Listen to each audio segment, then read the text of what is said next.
Hi, everyone. Welcome to another episode of Women Like Me Stories in Business.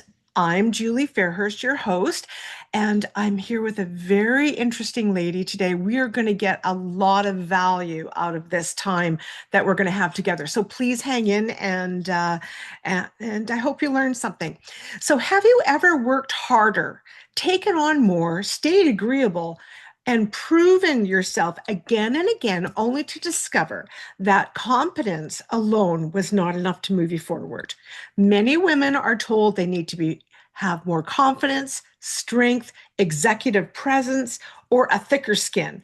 But what if the real problem is not a lack of confidence? What if it's women are navigating hidden expectations, unspoken biases, emotional labor, and workplace rules that we're never allowed to name? My guest today is Nicole Johnston. She is a speaker, an author, an executive leadership coach, and the founder and president of Intimate Power. Oh, no. Innate power, not intimate. Well, that could be something too. Innate power. So today we're going to talk about what women have been trained to tolerate, why so many of us are capable women, but we remain stalled, and what can happen when we finally stop whispering about the things that need to be said aloud. Nicole, thank you so much for being here. I appreciate it. Thank you so much for having me. I'm so excited for this discussion and topic today. Perfect. Okay, well, let's dive in. You have over 30 years in senior corporate leadership. Mm. What did you repeatedly see happening to talented women that made you say, we need to talk about this? Oh, that is so many things. Let me see if I can boil it down to a few. Let's start with the fact that women repeatedly take on non-promotable work. And here's what I mean by that. Non-promotable work is the planning of the meeting or taking the notes or knowing who's allergic to what. It's necessary work. Don't get me wrong. Somebody has to do it, but it disproportionately falls on the shoulders of women. And if you think about a full-time role is roughly 2,000 hours of work in a year, the non-promotable work or emotional labor or however you want to call it for women who are mothers, that's another 550 hours at home. And for women in general at work is another 200 hours. So on top of their full-time job, there's another 750 hours of stuff that women are doing that gives them no credit, does not help advance their careers, and in fact, frequently takes them away from the work that would actually advance their career. I never thought of it like that. That sounds exhausting. That sounds exhausting. Wow. Yes. Well, was there a defining moment when you realized the difficulties women were experiencing were not individual confidence problems, but part of such something much larger?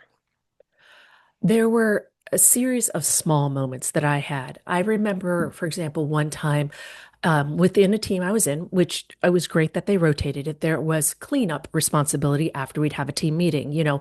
30, 40 people in a room for a full day, there's going to be stuff. And Yeah. so I had to step out toward the end of the meeting because I had an emergency at one of my customers. And so I just said a note to my boss. I'm like, hey, I got to step out and take this, but I'll be back to clean up at the end if I'm not done with my customer. And he was like, sure, no worries. So I come in like literally 10 minutes after the meeting's over, and my partner, who was supposed to clean up with me, was starting to walk out of the room. And literally over his shoulder, I could still see crap everywhere. There was, whiteboards that needed to be cleaned, flip charts that needed to be put away. There was detritus, excuse me, of all of the lunch leftover, all this kind of stuff. And I looked at him and I said, where are you going? He's like, I'm done. I said, how are you done? He said, I cleaned up. I said, how did you clean up? I can literally see all the stuff. He said, well, I pushed the chairs in. Okay, but what about the rest? Oh, that's someone else's job. Yes, ours. We're the ones who are supposed to clean up. Yes, yes. And he got mad at me that I dared to question him and that I was telling him he wasn't fulfilling his responsibility. And to him, there was some invisible fairies who were going to come and take care of all that stuff, but it never would have occurred to him that was the responsibility that he took on doing the rotating piece of cleaning up. So that Yeah. was one. Another one Ah, is that I was always a big note taker because for me, it's the easiest way to remember. And frankly, as a key tip for everyone, the last written word wins. It doesn't mean you have to share your notes, but always be a note taker. yeah. And so I was in a meeting and I was taking notes and whatever and went on and did my thing. And my boss is like, well, where are the notes? I said, what are you talking about? He said, well, you took the notes. Aren't you sharing them? I said, no, these were notes for me. But you always take the notes. I said, I always take notes for me. Well, you can do it for the team. I said, I cannot. I will not do it for the team. If you want notes taken, then this needs to be assigned as a rotating task. Oh, but you're better at it. I said, that might be, but this is not my work. And if you want me to do this, what are you going to take off? And how will this come into my promotion decisions? And he just looked at me and he was offended that I dared challenge him, that I didn't want to take notes for everybody and that I shouldn't have to. A third example, I go onto a new team and I get there and someone says, what month do you want? And I'm like, for what? They said Yeah. birthday celebrations. And I said, okay, well, let me see the list because I wanted to see how it was structured. And I Yeah. looked, and every single month was done by women. And I said, is this only for the women in the office? Oh, no, the men participate too. I said, then why isn't a single man have any month on here? Well, I guess they just haven't volunteered. And I said, okay, well, we can ask about that. And oh, I can't ask about it. I said, I know, but I can. And so it came time, Ah, and I said, hey, I love the fact that we do a single celebration to celebrate all the birthdays of the month. That's fantastic. But as I look at this, this is all falling on the women. So we're going to need some men to step up and lead this too. So which men are going to take half the months? Raise your hand. And there was a lot of looking sideways and, oh my gosh, I don't know. And then a couple of men were like, well, I'm happy to just give money. And I said, no, no, we need people to take the full responsibility. So which men are going to take the months? And eventually I got enough men to do it. And one guy said, well, I don't want to participate then. I said, okay, that's your choice. And he expected me to argue with him. And I said, nope, mm, that's great. If you're not participating, that's great. We just want to include you in all the celebrations. That's fine. yeah. And he was mad because I didn't want to say, no, no, you have to participate. He came later to my office to tell me how rude I was that I told him he didn't have to participate. And I said, okay, you can call me rude, but you're choosing not to support it. You're choosing not to be a leader on it. So you're saying you don't want to do that. That's fine. The Yeah. consequence of that is you don't participate. Ah, slammed out of my office. And I'm like, okay. Wow. Yes. So it was a series of events like that where it was assumed that the women would do the labor, that they would be fine either working more hours to do the labor or give up the valuable projects to do the labor and not understand the impact it had on them, their advancement, their career, everything else. Well, how did we get there? I mean, as you're talking, I get it. I totally do get it. But how did we get to that point? I think it's just how women are socialized, how we're raised. We are socialized to make everybody feel nice. We are socialized to get along. We are socialized to make people happy. And that socialization carries over to work. And because of that, oh, well, I don't want him not to participate because he doesn't want to do the cake. Also, I'll just bring him a cupcake. No, that's just enabling bad behavior. But we Yeah. are socialized that way. And until we recognize that that socialization is one of the very things holding us back, we are not going to be able to push back effectively against that non-value added labor. Mhm. I just remembered, I was in a sales career for 30 years, Hmm. male dominated. I've since retired and do women like me full time. But I remember the sign in the staff room that said, "Your mother doesn't live here. Clean up after yourself." Hmm. And it just hit me what that means. Like just as you're talking, because it's like that's mother work Hmm. with children, not Hmm. adult people. Yeah. Goodness. Wow. It's the amount of times where it starts in group projects in college where, oh, can you just do the PowerPoint? You're so much better at it than I am. So Oh, the women do all yes. the back end work, do all the analytics, put the PowerPoint together, but then the men present. And so they get the credit Mhm. for it versus the women. And the amount of times I've been asked, oh, you're so much better. I'm like, thank you. And you're never going to learn if you don't try. Yes. Yeah. Wow. Wow. Hmm. Well, your book is called Taboo Topics, Things Women Should Talk About But Don't. So, do you want to tell us about that book? Is that the book that you've got there? Yeah, it is. Yeah, yeah. Ta-da! Oh, I love the cover. Ooh, really like it. So my book is divided into 24 chapters, and each chapter is a separate vignette. So it covers a different topic. I am a voracious reader, and I read everything from business books to biographies to the latest vampire romance. It doesn't matter, I will read it. And one of my biggest challenges with business books is how you read a business book that does a really great job of articulating a problem and then tells you nothing on how to address it. And so then you have to find another business book to solve that business book. And it just drove me nuts, the amount of business books I've read like that.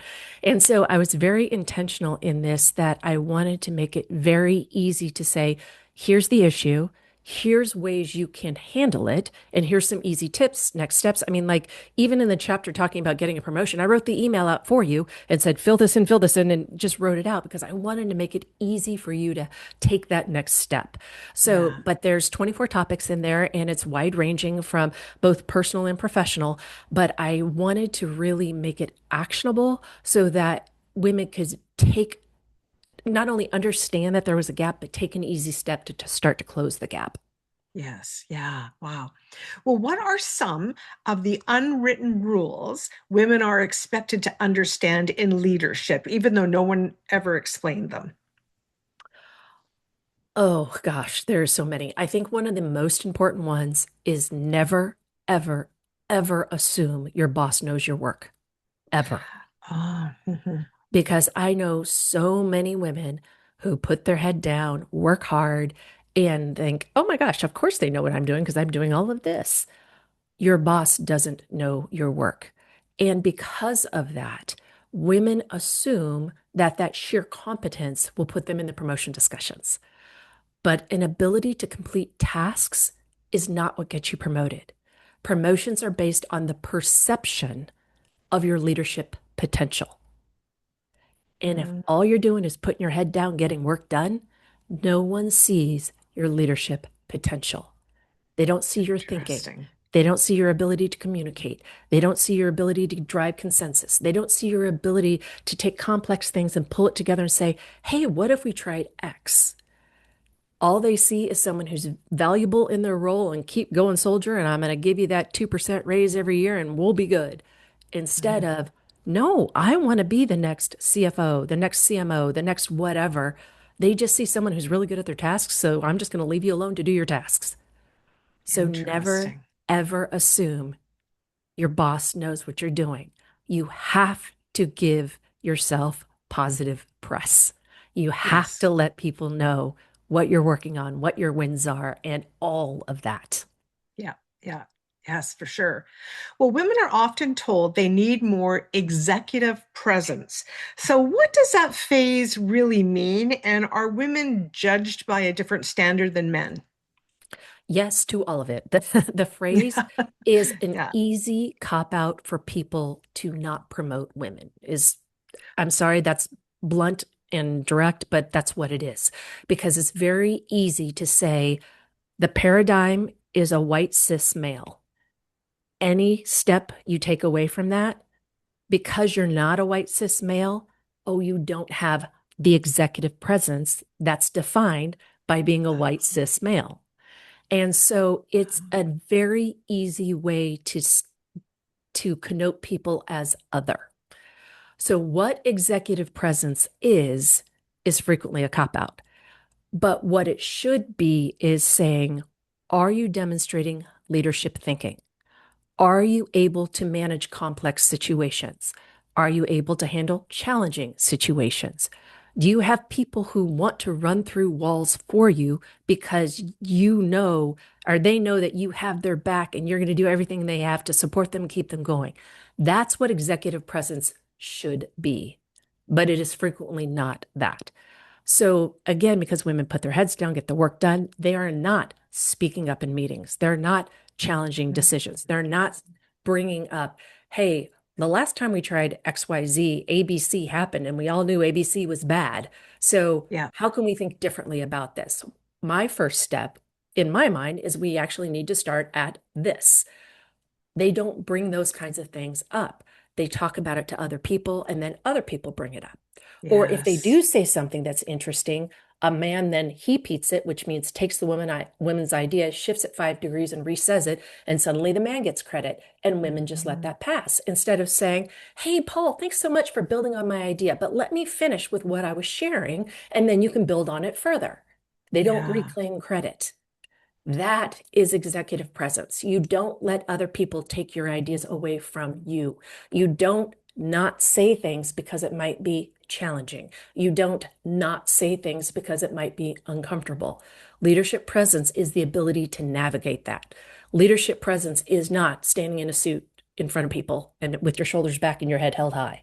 Yes. It's Yeah. so much more, but if all you're doing is putting your head down and doing great work, no one knows anything about you and they don't know anything about your potential, your presence, or anything else. So true. So absolutely true. How can a woman tell the difference between useful professional feedback and feedback that is influenced by gender expectations or bias? Ask for specifics and Mm. do not let anybody get away with, oh, no, I don't. And so if someone says, you're too direct, which is feedback I got my entire career, can you give me examples? Well, no, I don't. Can you give me examples of where I was too direct?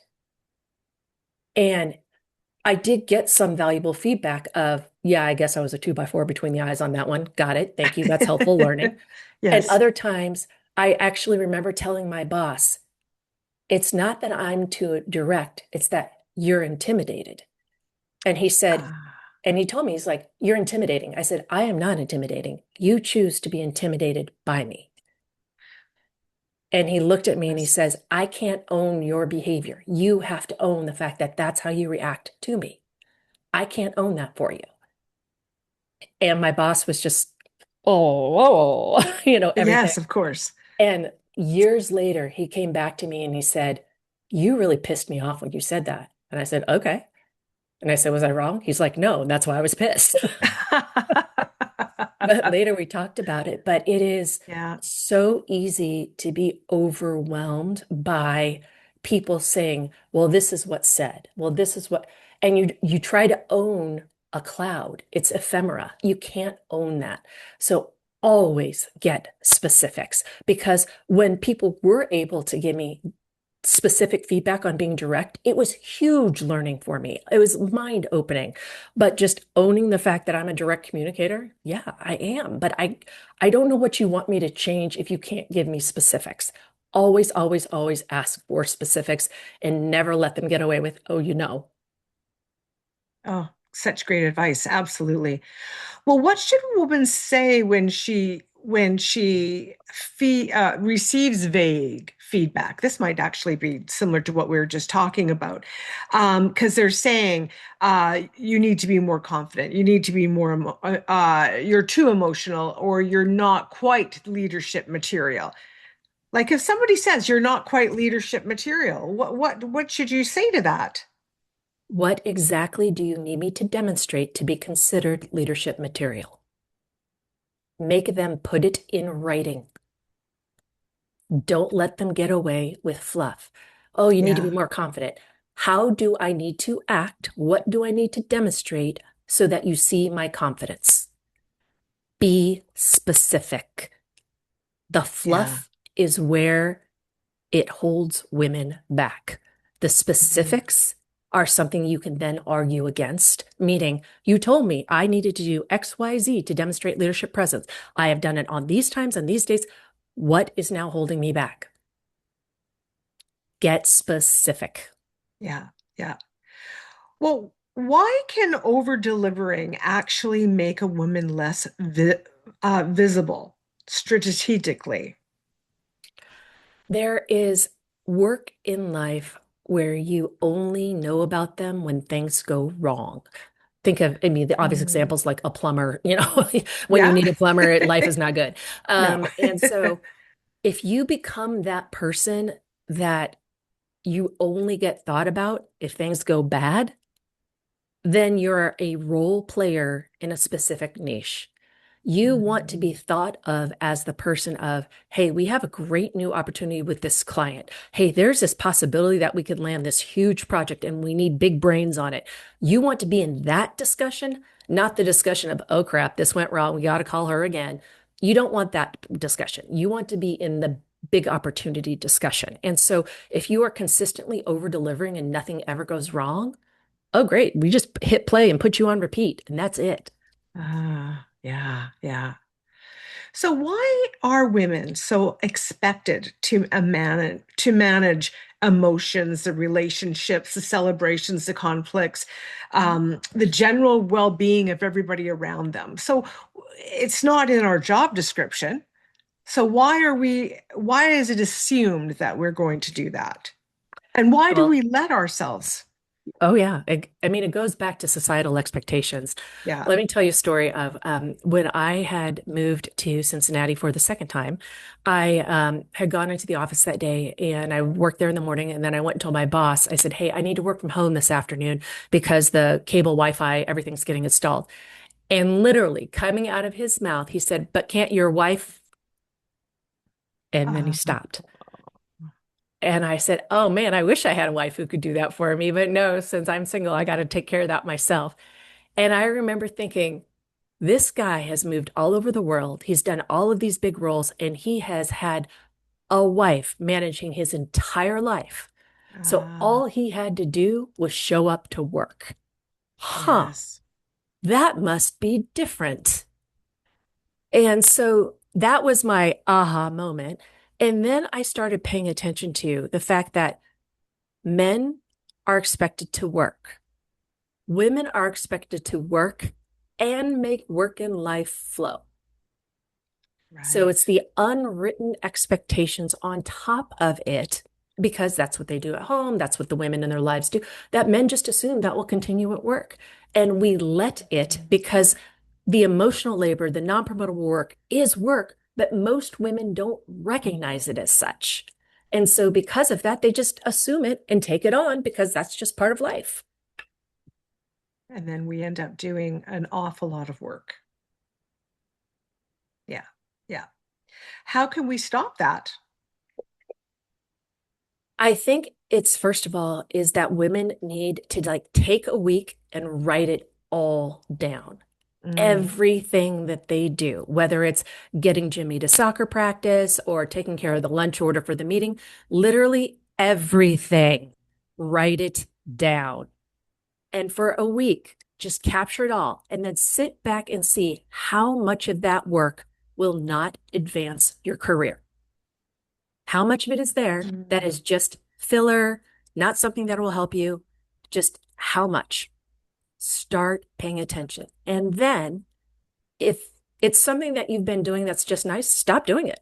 Just stop doing it. You don't need anybody's permission to stop doing it. Yeah. Stop volunteering to take the lunch order. Stop volunteering to do all that. And if someone says something about it, you say, you know what? I did that for the last 2 years. I think it's someone else's turn. Oh, but no, I'm good. Let me know who else is doing it. And just you don't apologize. You don't ask permission. You just stop. At home, talk to your partner, talk to your husband and say, I need you to take over soccer. That's not just the drop offs. That means the registering, the payment, understanding the snack schedule, the team schedule, the practice schedule, getting the uniforms, do all of it. You own soccer from here on out. I don't want to hear anything about soccer other than when you need me to show up. Soccer Yeah. is yours. So when you give a task away, give the entire task. Don't just give a part, give the entire thing. So Yes. pay attention to the amount of work you're doing that you're not even recognizing, and then start stepping back from it. And then the second part, having the discussion with your boss that says, Hey, I want to get promoted. What do I need to do, demonstrate, show in order to be considered promotable? And what projects, opportunities, whatever are out there that can help me get there? Have that discussion. Never assume your boss knows you want to be promoted because they don't. Yeah. Don't just sit back and assume. You have to manage your own career. Yes, yeah, such great advice. Well, why do so many accomplished women feel guilty when they set boundaries, say no, delegate, Mhm. or stop carrying the workload that was never theirs? Why do we feel guilty? Because society wants you to. It's, there's so many things that are said about, it's so bad that women are independent. It's not a problem that women are independent. The problem is that men aren't. Mm. They rely on women to do all of this labor. And when it suddenly stops because women recognize it's all free labor for them, men are horrified and offended. How dare you? Da, da. No, own your own life, dude. Yeah, But they are so used to having all that free labor come from moms and wives and sisters and all the women around them that they frankly don't know how to be independent because they've never had to be. And so it's right. assumed that women will do it. And so when women put Mm. up boundaries, it makes the men around them wildly uncomfortable because they prefer to have the women do the work for them. Yes, yes, yeah. No, yeah, yeah, you're so right. We need to start setting our own boundaries Yes, and our own limits. And until we do that, we're just going to carry on. we I contribute to the problem. listening to you, I'm thinking to myself, I have three sons and when they hit 10, it's like do your own laundry. Hmm. Like it's pretty simple. You just put the soap in, hit the button, turn the clothes on, and you're done. Hmm. They all do their own laundry. So I mean I did one thing right. Well, I did some things right, but I get it when you start sitting there thinking about it. We're as moms, especially with our boys, we Hmm. tend to do a lot more things for them than we might even Yeah. do for our daughters. Yep. Because it's assumed the daughters can do it and figure it out, but oh, it's just a boy. Yes, yes, yeah, for Raise sure. raise good husbands, women, raise good husbands, and you only Yes, raise them by teaching them that they are capable themselves. yes, yeah. So what's the difference between being valuable to an organization and being viewed as promotable within the organization? Are you working on things that directly are measured in the organization and Mm. affect the bottom line? Because if your job doesn't impact the metrics, the revenue, the profitability, those you're not going to be considered a promotable candidate. If you're doing work Mhm. that is necessary, but is not measurable in any kind of company scorecard that leadership pays attention to, doesn't Mhm. matter. You have Yeah. to do things that are measured by leadership and affect the company's overall revenue, profitability, things like that. Now, I can hear someone in HR thinking, well, I don't affect revenue. You do, because people retention is a huge revenue driver. Yes. Understanding how you're getting qualified candidates into role, huge revenue driver.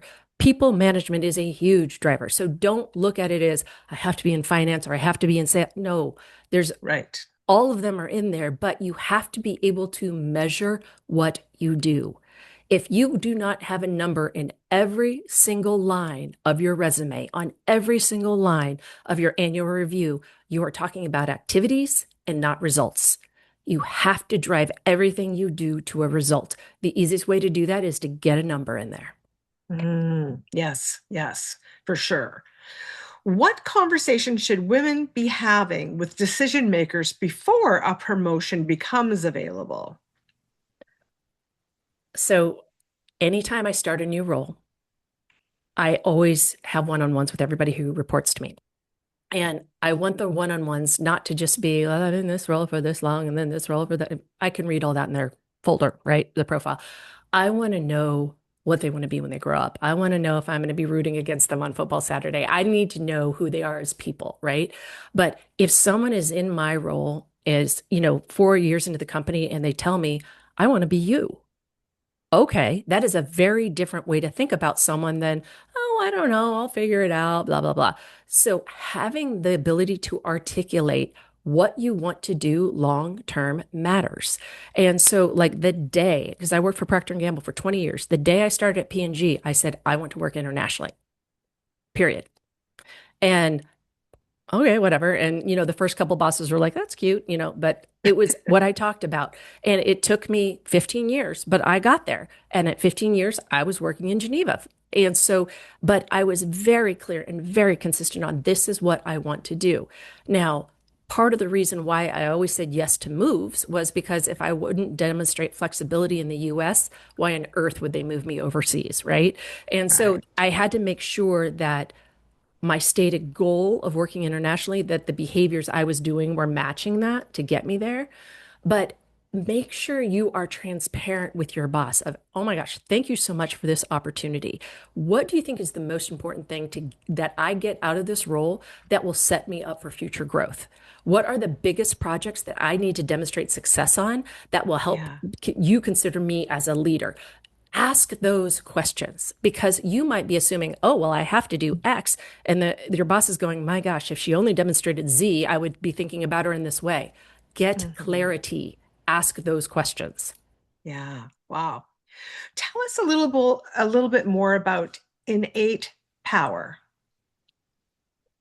So, Innate Power is my company. And the reason I named it that is because I truly believe every woman has her own innate power that is just ready to be unleashed so that she can get whatever she wants in her career. And it's a matter of usually degrees of nudges, not gaping holes, but because the coaching doesn't happen, the sponsorship doesn't happen, frequently women are left wondering how to do it. And so let me be clear on that because this is something that a lot of women don't understand, the difference between a coach, a mentor, and a sponsor. A coach is someone who talks with you, meaning, hey, I'm really challenged. This guy Scott at work, he and I are just not getting along and it's not coming across great for me and I don't know how to fix it. Rah, rah, rah. A coach is going to talk with you to help you work through that. A mentor is someone who talks to you. So like when I started with Procter& and Gamble, I had a business dinner like week 3. My parents are teachers. Business dinners don't exist. I had no idea what a business dinner was. So I called my mentor and I'm like, I have a business dinner. What does one do? And she's like, okay, wear this, do this, only have one drink, don't do that. If they go out afterwards, say no, thank you, da da da da. I'm like, yes, ma'am. She talked to me. She told me exactly what I needed to do. The most important one is a sponsor, and a sponsor talks for you. When you are not in the room, when it's being discussed about the project, the opportunity, the promotion, whatever, this is the voice that says, hey, have you considered Julie? Because she has done all of this. I believe she would be ideally positioned to take this project role, promotion, whatever. That voice in the room when you are not there is your most powerful asset. Women do not cultivate sponsorship.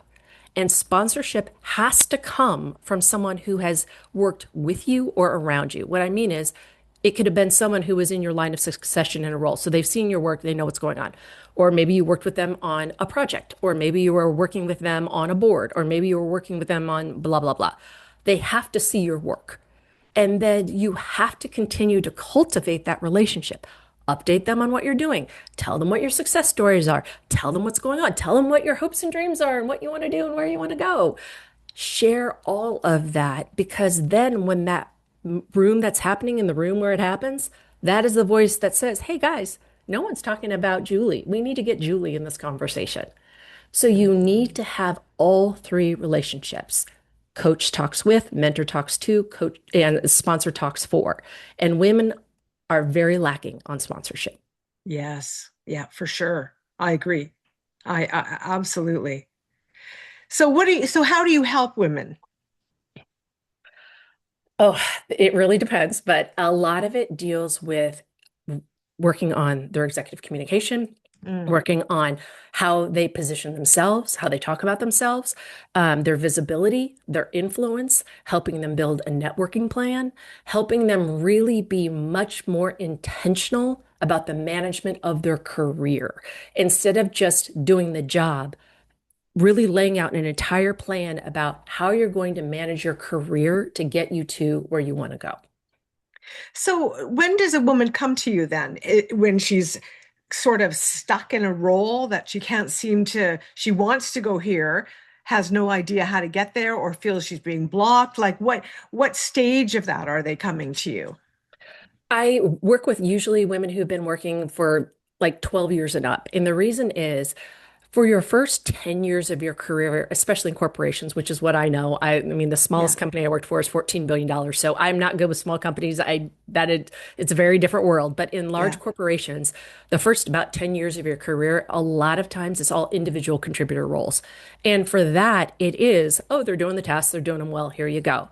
But when you shift from an individual contributor to people leadership, that is where women slow down because that is where you start either having a couple people report to you, then you go to a team, then you go to a group, then you might go to a function, then you might go to an organization. But that is where it really starts to diverge between women and men. And so one of the biggest problems in corporate America is that we don't teach people how to lead other people.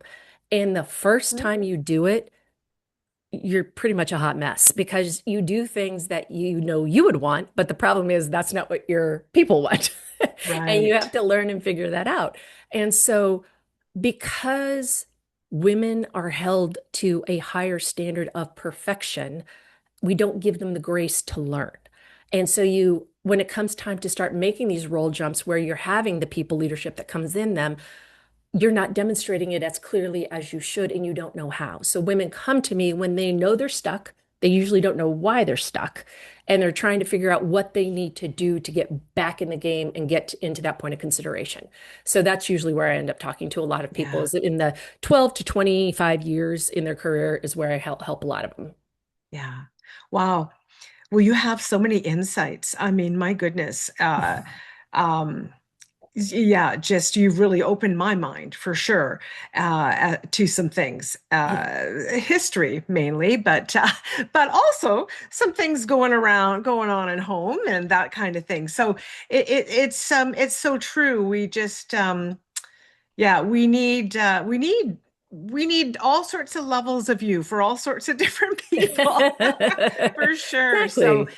yeah. So I just want to let everyone know that we will have all the information for you so that you are able to reach out to Nicole if you want to get some information, you want to grab her book. That might be a great place to start, is just get the book and sort of go through that. And if you need further help, then certainly you've been able to sit and watch and listen and know that she could definitely help. So don't be shy. Don't be afraid to reach out. And all of that information will be in the show notes.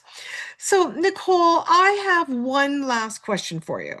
Mhm. What is one thing women must stop silently tolerating if we want the next generation of women to lead differently?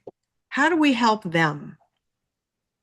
Don't let it be okay to be interrupted when you're speaking.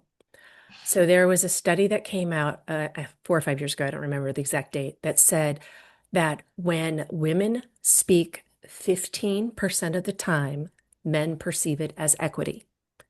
If they speak 30% of the time, men perceive it as the majority. And so they, intentionally or no, will cut off women a lot when they get uncomfortable when women start speaking. And women let it happen because you don't want to be rude. You don't want to say, I was still speaking. Yeah. But we need to not let that keep going on because that only perpetuates the issue that men deserve airtime and women do not. Fabulous. Fabulous advice. Thank you for that. I'm going to start. Don't cut me off. Yeah, it's very simple. Hey, I wasn't done Yeah. yet. We'll get to you in a second. It's Yes. Yeah. You can do it, but it's just giving yourself permission to make Yes. that uncomfortable statement. Yes, yes. And I know even for myself throughout the years, it was hard for me years ago to stand up for myself. But when I would do it the very first time, I'd feel like I was stuttering and Oh, absolutely. anxious. But then I'm just like, you just get, you lean into your power and you understand it. And it's just a matter of fact. Like, yeah, Yep. no, no. I'm, I'm still speaking. Yeah, yeah, exactly. Well, Nicole, thank you so much. I'm so pleased that you were willing to come on Women Like Me Stories in Business. I have so many women that watch the show, and I'm thrilled that you were willing to be so giving in all of your information so that others can be helped. So thank you so much for doing that. I appreciate it. Julie, you're very welcome. Your show is important because women, we need to rise together, and it's these kinds of conversations that help us all. So thank you for having me on. Oh, you're welcome. Okay, everybody, that's it. Speak up for yourself. Don't let people cut you off. Do it. It'll get easier. You'll It will. see. I Yeah, promise. I yeah, promise. yeah. Okay, thank you all for being here, and we'll see you next time on another episode of Women Like Me, Stories in Business. Take care, everybody. Bye.